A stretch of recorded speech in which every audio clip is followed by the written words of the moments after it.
Hi there, I'm Nicki Green. I'm an artist living and working in Northern California. Welcome to my show. We're at the SOA building in downtown Boston. It's a space that houses artist studios, an open air market, and particularly a number of art galleries, including LaiSun Keane, who's exhibiting my first East Coast solo exhibition. The show's titled Between Washing and Unwithering. The show is up for 4 weeks between October 8th and November 7th, 2020, and it's available for in-person appointment-based visits. I'm going to walk you through the show so you can see the layout and look at the works more closely in a virtual way.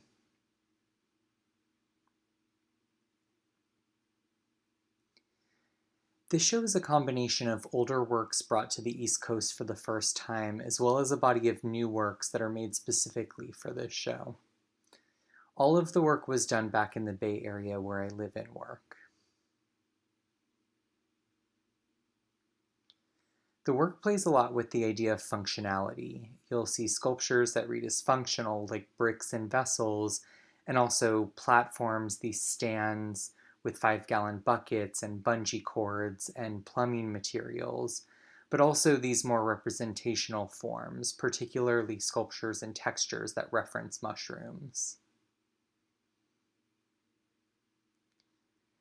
This piece is titled Morel Figure. It's a 41-inch tall sculpture of a morel mushroom that's built in multiple sections and cushioned with gaskets made of felt. Even in these representational figures, I'm interested in how a form comes together, the way that seams break the visual and sometimes structural integrity of a figure, and what it means to not just acknowledge an interruption, but actually celebrate and incorporate that interruption into the layout of the object itself.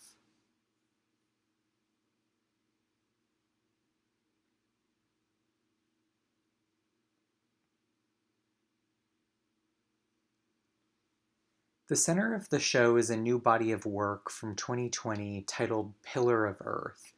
It's a series of 10 bucket stands. 6 of them are shown here in Boston.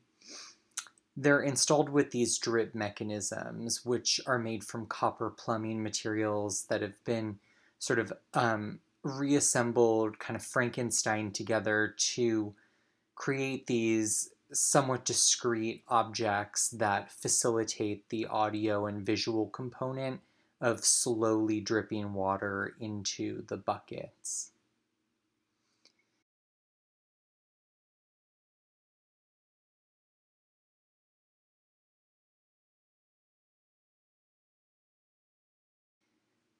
This larger body of work was initiated by a longstanding interest in water and washing rituals. I've been studying mikveh, which is the Jewish body immersion ritual, for many years, and I was discussing this interest with a colleague of mine and their involvement in an organization, a group called the Hever Kadisha, which is Hebrew for holy community. And it's primarily made up of community members who care for the recently deceased. These community members wash and pray over and prepare bodies before they're buried. And this colleague had mentioned that their Hever Kadisha performed these washing rituals with 5-gallon buckets. And I was really surprised by how ubiquitous and non-precious these vessels were. I really would have expected ritual objects that were more sort of special or intentional, and I began to think about what it would mean to lift up and exalt these plastic objects many of us interact with so consistently and casually. What does it mean to shift the perception of these forms and to treat them like they are holy objects? The stands that I built for these plastic 5-gallon buckets are hybrid objects. They're somewhere between a rigid, ornately glazed ceramic platform and a mushroom, and this is really the primary concern that I'm exploring in this show, what it means to be hybridized. how one finds meaning in an object that is in a sort of state of flux, an object in transition. These pieces are painted in a hexagram lattice, an interlocking woven pattern, and it creates a six-pointed star or a hexagram, which is often thought of in Jewish contexts as the Star of David or a Shield of David, but actually has origins in a lot of different religious practices and also occult practices like alchemy. These pieces are called vivified brick. This is vivified brick brown, and then yellow, and then copper 3. These pieces are another iteration of this hybrid object. I'm considering what it means for the rigid industrial object, the building object of the brick, to transform into its opposite, a kind of goopy, organic, growing, proliferating mushroom form, and to really visualize what that kind of transitional hybrid form might look like.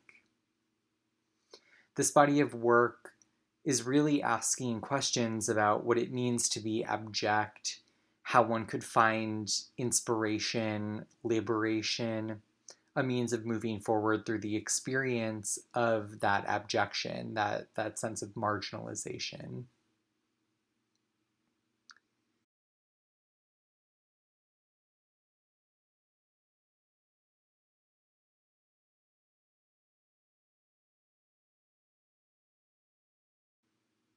I first came to mushrooms as a metaphor for otherness through a piece of 1930s Nazi propaganda called the poisonous mushroom that refers to Jewish bodies as poisonous, specifically because of their ability to pass or blend into the majority. This metaphor seems to fold well into a discussion of queerness or transness and one's sort of shifting visibility moving through the world in these bodies, in these identities. After making gestural mushrooms for a few years, I refer to them as figures. The mushroom began to seep out into the other work that I was making as well, and I started to use the mushroom as a pattern and a painted image. The mushroom also became a sort of texture or motif in and of itself, this kind of cellular Morel form that would start attaching itself into other more sort of recognizably functional ceramic forms, which is a lot of what you're seeing in this newer work, the kind of bleeding together of the functional object and the mushroom. The brick is a form that I initially began using in 2015 as an iteration of a body of work around riot tools as ritual objects. These particular bricks, titled Chanterelle brick, were made in 2016 and are in 2 editions of 9 pieces each, both monochrome and polychrome. And the hexagram lattice brick on the right is an edition of 18 that was produced specifically for this exhibition. This piece is called Vessel for Tender Offering. It's another hybrid object. In this case, a vessel, a ritual vessel that's exploding backwards into fungus with images of kind of wonky draped hands sort of touching themselves, but also pointing outwards towards the viewer. And this brings us to the end of the exhibition walkthrough. I hope you've enjoyed learning more about the work in this show between Washing and Unwithering here at LaiSun Keane in Boston, Massachusetts. Please feel free to reach out. I'd love to hear your thoughts about the show, what you think about the work, and to discuss any of these ideas further. Thanks again for coming. Take care.